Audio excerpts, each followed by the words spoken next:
What's up, everybody? Hopefully, you had a good weekend. Hopefully, you enjoyed the racing that happened this weekend. If you're hearing this, please hit the share button when you're done, no matter what, get to more people. But sorry I'm late. Drove down to Charlotte on Saturday for NXT Vengeance Day, where you could see me on the TV a lot. But did that, didn't get back until late Sunday, and then had to play catch up with all the heat racing, qualifying, and everything just from at the LA Coliseum for NASCAR. And there was also ArenaCross Outlaws that they aired and the Supercross racing from Houston. So there's a lot to catch up, ergo why I'm just here now. But there's, a bunch of good and some bad, all mixed in there per the usual. But I enjoyed, most of it. I know a lot of people enjoyed, a lot of it. If you got to watch it all, there wasn't a lot to be really unhappy with.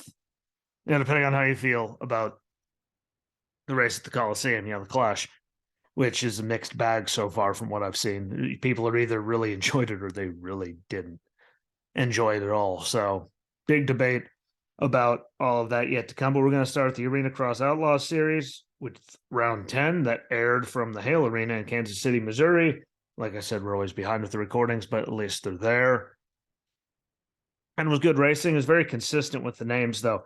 As we go through this, not a lot of people getting into a lot of, incidents and issues. So that's slowed down a lot, but we did get to see good racing. 250 Pro Heat 1. Michael Hicks dominated it on the way to yet another heat win with Miller second, Bees third. 250 Pro Heat 2. Michael Lessie was first, Gordon second, Greenlee third. Open Pro Heat 2. Lessie won that. Gordon was second again, and Bees was third, and then Open Pro Heat 2. Michael Hicks first again, Miller second, and Smith was third. So a lot of the same names there. In the head-to-heads that happened, though, Gordon defeated Bees. Miller defeated Michael Hicks, which Miller got the better start. Didn't see it coming, but he got him. And then Gordon defeated Miller in the last one. Miller didn't even attempt. He just sat there the whole time.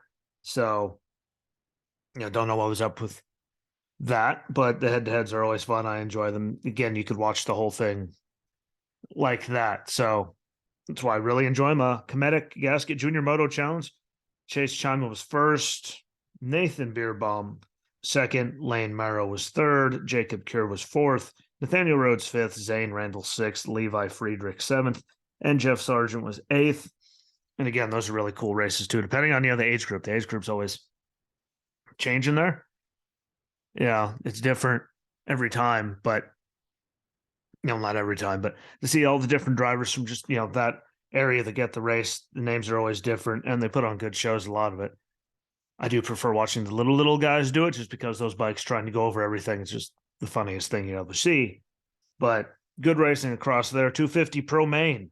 Michael Hicks was first, Michael Lessie second, Henry Miller third, Carter Gordon fourth, Carter Bees fifth, and then Grayson Smith was sixth. And then the Open Pro Main, Michael Hicks again in first, Michael Lessie second, again, Carter Gordon third, Carter Bees fourth, Brett Greenlee fifth, and Grayson Smith was sixth. And now here's the points coming out of round 10 for the Red Line Oil Championship. Michael Hicks first at 476 points, Michael Lessie second at 375 points, or minus 101. And then Carter Gordon was third at 339 points, or minus 137 points. And in other news on Friday night, because, they don't air them the same time, the schedule's all there. At least they're airing at some point. Still, they improve the quality. Still think they should do it better justice than they do. But in other news, Michael Hicks won his fourth straight championship in Memphis Friday night and then drove in the 250s in Houston, which is really cool to see for Supercross. But championship is over, but they're still going to air them. So I still say watch them just because there is good racing.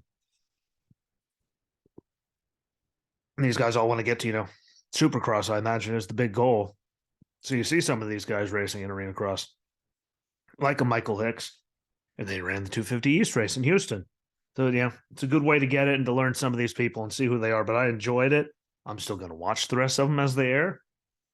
This racing's still good, regardless if the season's already over and they're behind. But good stuff. And, congratulations to him, fourth straight championship. And, his fourth one this year came after switching teams and manufacturers, and all kinds of stuff. And he still went out there and completely dominated it. So I look to see if he's going to stay there, if he's going to get, just stick it with the Supercross. Which one does he do? Or does he keep doing both? Because, what else does he have to prove? 4 straight championships, I guess 5 straight championships. But, see what he does going forward because he's talented. It's got to see where it goes. And, if he does leave for Supercross all the time, doesn't do ArenaCross Outlaws anymore, who takes over as the dominant guy? That's the big question, and only time will tell that. Supercross, Houston, NRG Stadium, 450s, and the debut, finally, of the 250 East.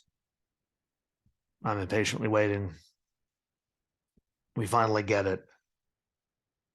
A lot of good racing in the weekend, between all of them. Again, got to see Michael Hickson there, finally got to see Hunter Lawrence, Thrasher, got to see a lot of guys. But before we get to all that, best wishes to Dylan Ferrandis. Red flag came out. I was like, wondering what went down and what happened because they didn't show it. And that could have just been because I was watching the replay on Peacock because, again, I was sitting in the Spectrum Center while it was airing live. But and they normally show the wrecks, but on Peacock they didn't, and they normally do. But glad to hear, it's allegedly just a concussion. Yeah, obviously things could still come out. I was really, super pleased to see how fast Supercross came out. That told us yesterday. I saw the post, which was good. So we didn't have to wait, for a couple days to figure it all out. And I'm not saying that a concussion is good or anything to play with. Trust me, I've had a few traumatic brain injuries. Concussions are no fun. The last one, I'm still feeling it. The after effects after a while. So I'm not saying it's good at all, but just a concussion, when they didn't show it, I was scared it was a lot worse. And if it's just a concussion, that's actually a good thing in this situation. Again, like after Newman wrecked at Daytona, they didn't show it. It was one of those things. And I was glad to see that's all it was. It could have been a lot worse. Again, we'll find out more as days come on if there's anything else. But if he walks away with only a concussion, that's a good thing. And best wishes to him, even though I'm sure he'll never hear this, but just take the time you need. No matter how long it takes, racing will still be there. You only have one brain. So, do what they say, do everything, you can, regardless of the side effects. Because I had, some pretty wicked ones. And I still kind of feel the effects of the last one years later. So, do what you have to do. Listen to the doctors. Racing will still be there whenever your brain, is healed up from the trauma of it. Since you had to, because I imagine you went down hard. It's not like that, dirt is soft. And, best wishes. Everyone, I'm pretty sure, agrees with that. Brain injuries aren't anything to mess with, not anything to play around with. Sadly, some of us learned that, the hard way. But best wishes, and hope to see him back, soon, but not too soon. Make sure, everything's done right. Because he only got one brain. You can't just go and, slap it back together like you do joints and stuff. So keep that going. 250 Heat 1. Hunter Lawrence won easily. Again, I was waiting to see what he would do. There's the answer. Thrasher was second. Hymas was third. 250 Heat 2. Smith first. Anstey second. And Vial third. And they put on good races. Those names are right, mentioned all night long. So congratulations, to them. You didn't not hear their name, which is a good thing. That's all you can hope for. 450 Heat 1. Jason Anderson was first. Plessinger was second. And Cooper Webb was third. Good to see Plessinger up there. Again, he was up there. And he looked good even in the main event. And it's a name they don't, they always see right around, but you don't get to see him in that level. So that was cool to see. And then 450 Heat 2. Eli Tomac bounced back from the accident at Anaheim too. And if you watched it, that was a hell of a hit. And it was all on him making a mistake. I mean, wanted to see how he responded. Responded with the whole shot, but Sexton just drove away from him like he was standing still, and he was faster than everyone in qualifying, and then the heat races like that by a lot. Like there was one point like half second just going through the sand. The sand was only that big if you look at the track maps that I shared. So I don't know what he did, but he was on it in the heat races. Got first. Eli was second. Justin Barcia was third. And again, Sexton was gone he was gone. So whatever Chase Sexton was doing, he had it figured out there for the most part at the beginning of the day. It didn't come through in the end. But 250 LCQ, Hand was first, Catanzaro was second, Pappy was third, and Shock was fourth and moved on to the main event. And shout out to Shock for bouncing back as if you watched it. He drove right into the tunnel, right into the bridge for the tunnel, right into the side of its Superman position, hit it hard. It was good to see him come back in the LCQ and get his way through it. 450 LCQ, Cartwright was first, Starling second, Moran's third, and Short was fourth. Good racing. You know, a lot of people right up near each other in some of these, which is good to see. KTM Junior Racing, Supercross, those are little guys. They said they're 7 and 8 year olds. It was kind of amazing. Actually, again, they're the little ones that are barely even going over these things, so they're not jumping anything. And it's comical to me. I'm sorry. It's little dudes going over big things, but good racing. And you might see these guys as stars at some point. But Jacob Mariner got the win. Ryan Ciceretti was second, Colton Harper third, Brody Phillips fourth, and Lincoln Nambeth fifth. Moved on to the 250 main. I will start out. Great save by Hunter Lawrence. Again, if you watched it, you saw him hit that tough block, stayed upright, and only lost one spot. We've seen people hit those things and have a lot more, trouble with them, we'll say. So good for him to save it and only losing one spot. Martin went down from fourth on the last lap, saved to finish fifth. Otherwise, Hunter Lawrence went out there and did the damn thing. People stayed close for a little bit, but you know how those things normally go. Anstey second, Smith third, Hayden Deegan fourth in his debut. It was good to see Haley there supporting him. And again, Martin got fifth after going down to see him one spot out of the podium in his debut. And 17 years old, kid's got talent. How long will it take to fully, evolve and all that? Fully get where he needs to get comfortable with everything. Could be a while, but starting out with the fourth is not bad at all. And even if Martin didn't go down, it would have been fifth, which is still fantastic in your debut. So good to see that. Good to see Haley there, supporting him. That's stuff that you love to see, just family and all that, being there for each other, having someone in your corner there, especially when she's not doing anything, NASCAR wise, because they're waiting to go to Daytona. But that was really cool to see. So congratulations to him. Super talented. Again, I talked about him a lot at the beginning watching him, but he slowly, I think he started out, he was ninth at the beginning of it and worked his way all the way up there. So great talent, great drive, great ride. Excited to see the future with him. Again, he's only 17, so he's got a lot of time ahead of him to keep getting better. And I think he could be dangerous down there as long as he can figure out the Lawrence brothers. See how that works out. Even though they trained him, so we really have to see how that works out. I believe he was the one they trained. I think I'm right. 450 mains, red flag again, came out about 3 minutes in because of Ferrandis. Again, best wishes, speedy recovery. Yeah, just take your time with it. Don't rush anything. You only have one brain. Trust me, you don't want to keep smashing it because it does add up. And they add up pretty quick. So do it right, take the time, and then, get back to the racing. But worry about your body first. You only got one brain. You only have so much health. Take care of it. Good racing between Eli Tomac and Chase Sexton for the longest time there, and Sexton was right on him, especially after the way he dominated. But after the red flag, Tomac was way better than he was the first 2.5, 3 minutes because he couldn't pull away. This time he might not have pulled away, completely for a couple of minutes, and Sexton was right there. But in the end, he did pull away by a few seconds and just, learned something, figured it out during that time. Got another victory back after how last weekend ended for Eli wrecking himself. Chase Sexton second. Good to see him up there. He's much better this year, so I'm excited to see what he can keep doing for the rest of the season if the beginning says anything. Jason Anderson third. Plessinger got a fourth. Good to see him up there. One spot out of a podium. Hey, keep running around there. Sooner or later, you will be on the podium. So that's all I needed to see from that. It's really good. Again, guys that, you always see around here, and then they move up a few spots sooner or later. It's like in NASCAR. People can only finish second, third, right in there so many times before they get the win. So with the way Tomac and Sexton are running right now, do I see it happening this year? No. But will it happen? More than likely. And can it happen this year? Yes, it can. But keep running those things and you'll slowly get there. So good job for Plessinger. And then we get to the clash at the Coliseum, which I had to watch the race before I watched everything else, which was weird to watch it in reverse. But qualifying was as expected. I don't really, one lap things.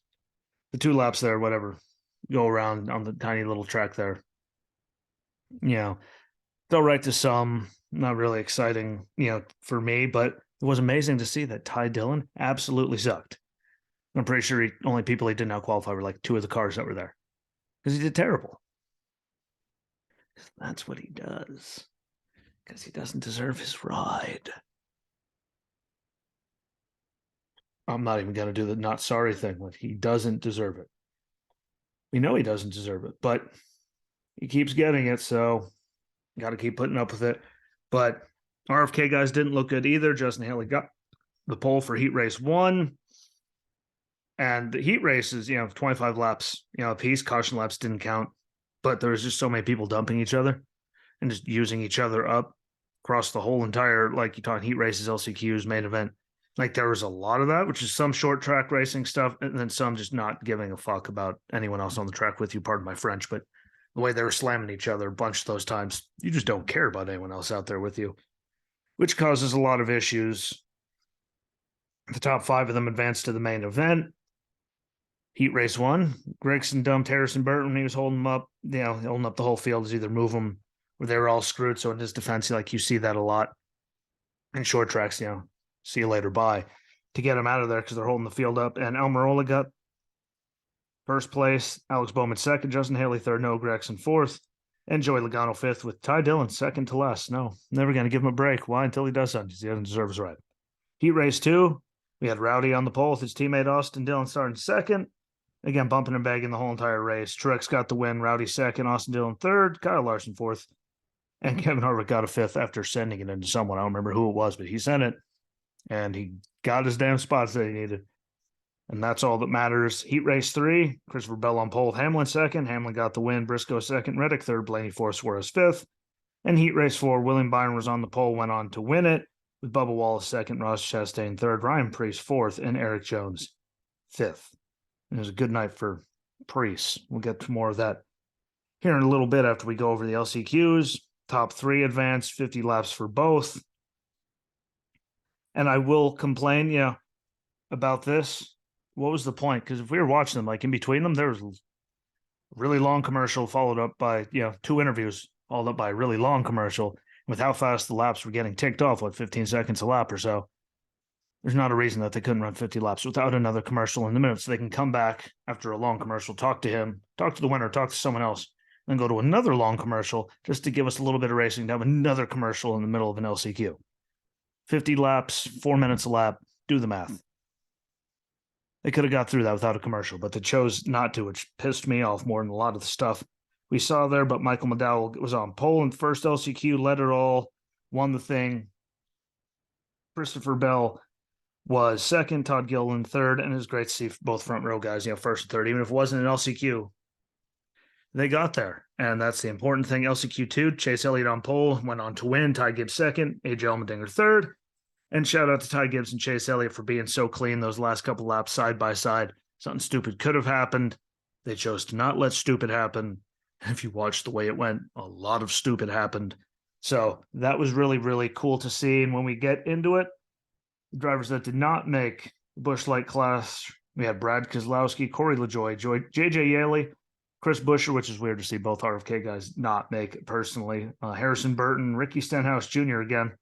That was a different one. Cody Ware, Ty Dillon, and BJ McLeod. Again, Ty Dillon did not surprise me, but he didn't qualify, so I had to mention his name.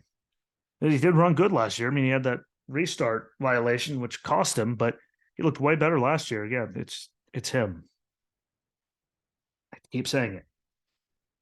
How many shots can he get over people that don't get like any shots just because of who he is? People don't like nepotism in racing. I mean, in wrestling, that's why there's nepotism in racing too. It's like, we'll give you a technical line. If you give this useless suck, yes, this is suck, just because it's nicer than anything else I could have called him. Give him a ride just because. I don't like it. I don't think anyone likes it. I don't think anyone should put up with it. But main event, 150 laps. Caution laps don't count. Halfway break for the Wiz Khalifa concert. Eric Almirola on pole. Eric Jones is the first one out of the race, caused the first caution on lap 17. Best toe link in the rear end of the car after contact with another car when people were just dumping each other. It was like someone 3 cars back would hit, and they'd all go up and hit the guy in front and cause all kinds of stupidity. And they literally did it all night. Sucked. And Bubba moved his team under Denny Hamlin and then cried later because someone moved him. But it happened all night, which is why a lot of people didn't like the race. So people were just dumping each other left, right, and differently. It got ridiculous in the second half. Like the first half was actually surprisingly clean. I was impressed. And all that went right out the window by the time we got there. But we also got to see Denny Hamlin, get dumped by Ross Chastain at it. So that's not over, not yet by a long shot. That was stolen from Stone Cold Steve Austin back in the day. Bubba Wallace is the leader going into the break for the Wiz Khalifa concert. I like the F-bombs that I heard him drop because the sound got cut at one point. And then the next word after that was an F-bomb, which is just amazing. By the way, NASCAR and Fox, good job on that. Amazing how much they didn't apologize, which they normally do. When people even say, sorry for the language from that. No one cared. It's Fox. They've really given up. Especially their NASCAR coverage, which wasn't good because somehow we missed everything. A million commercials and we missed everything that happened on the track. They're like, it's that little of a track. We should have every angle known to mankind there. Just me. But, and the concert, people complaining, people liking it, like, wasn't my cup of tea. Most halftime shows aren't my cup of tea, but I know there are people there that were entertained. And, I get they're trying to get more people in there. So, new fans. So that's a way to do it. It's just not going to be everyone's cup of tea. And, it might alienate people, especially with the F-bombs happening. The smell of weed that was all over the place, apparently, in the stadium. But, these things do happen, and we'll see what it does. I don't necessarily like it. I think they could put the money into, local tracks in the Charlotte area near all there, or other places, instead of getting everything out there, building a racetrack, ripping it all up.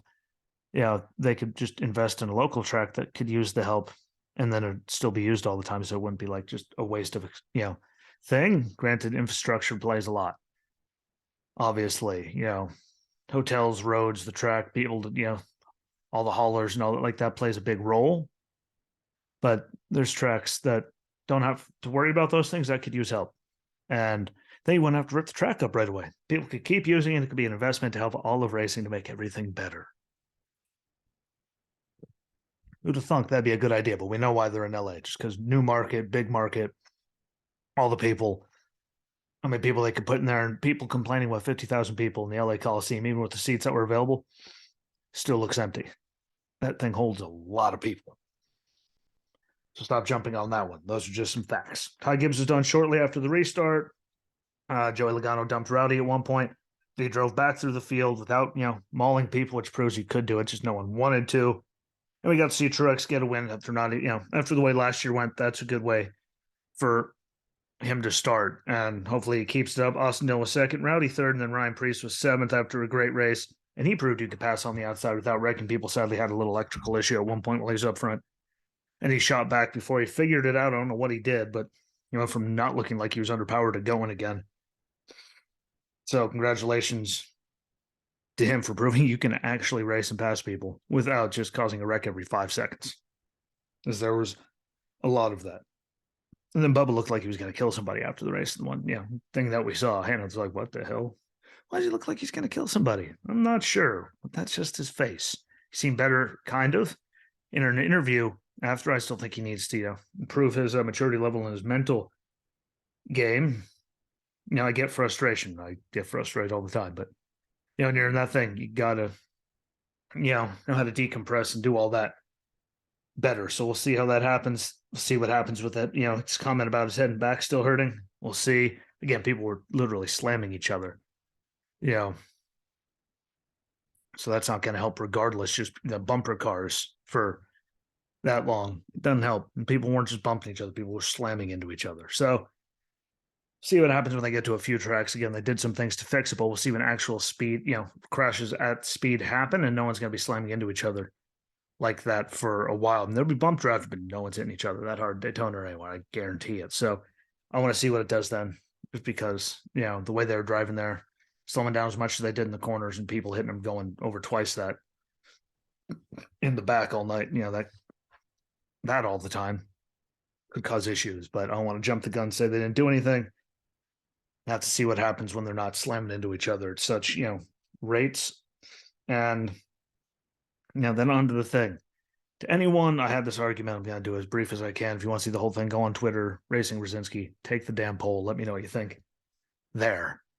But the Black History Month, apparently sponsor banner there in turn 3 that people are saying was the worst thing ever because there's no other History Month. Why? So why are they doing that? Like, who cares? I know people that were physically there that didn't on that side of the track and didn't realize there was a Black History Month. You could read clearly all the other sponsor ones. I had to be sitting there watching them freak out on me for talking about the race and actually stop and just stare as they were going around because I wasn't looking at that. I was looking at the damn cars. I'm not looking at Bush, Bush, Bush, like anything. But who cares if it's up there? What difference does it make?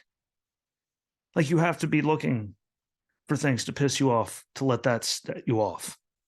You have to be some kind of asshole for that to make you that miserable. Like, you really do. Who does it hurt? Makes other people feel comfortable. Okay. What does it do to me? Nothing. Let them have it. Why have like a complete nuclear meltdown over something that stupid? What kind of human being are you to do that? I mean, listen to this. Go in the comment. I didn't notice it. I had to stop and go, what are they even talking about? Oh, there it is. Because when the cars are racing, I was looking at the cars. When the cars weren't racing, I wasn't looking at the TV, the projector screen, the phone, whatever the hell you were looking on. So please, that's going to piss you off. Go somewhere else. Waste your energy somewhere else. I don't need to hear that stupidity. That was ridiculous. That was a waste of breath, and I can't believe I had to have that argument. But again, Racing Rosinski on Twitter, if you'd like to see the whole thing, take the poll, answer it. Leave your comment. Because it's just absurd that that even had to happen. Like, I'm really still mesmerized. I had to argue. Like, who cares? Like, literally, who's it actually hurting? I don't get it, but I'm going to leave it at that. Thank you for watching, though. Thank you for listening, no matter where you are, YouTube, Apple and Google Podcasts, Spotify, iHeartRadio, Anchor, whatever it is. I appreciate you all. Share the hell out of this to get it to more people, get the numbers going good. And until next time, deuces. I'm out. Peace.